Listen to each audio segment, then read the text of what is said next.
Welcome to another truck hardware installation tutorial. Today we are installing our Gatorback Mini's front mud flaps on a 2018 Buick Encore. These flaps are a great way to protect and improve the overall look of your vehicle. And better yet, the Gatorback flaps are incredibly durable and easy to install.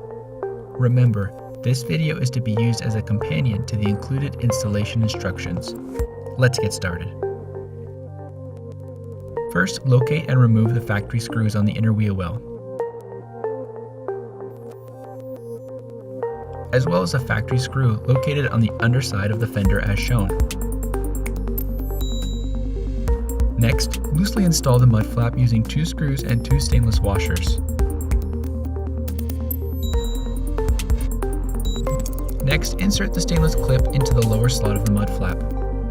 With a square or other leveling tool, make sure the mud flap is level. We also recommend you take a step back and visually gauge the mud flap to check that it is aligned correctly.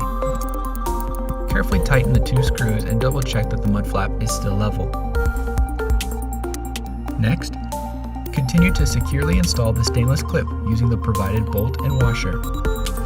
Secure it with a flat washer, lock washer, and nut.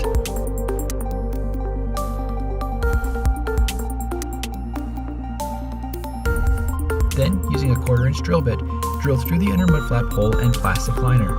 Install the flap to the liner using a stainless washer and bolt, and secure it with a washer, lock washer, and nut. Congratulations, you've just finished installing your Gatorback mud flap kit. If you found this video helpful, give us a like and subscribe. Check out the rest of our channel and our website for additional tips, tricks, and installation guides. Thanks for choosing Truck Hardware.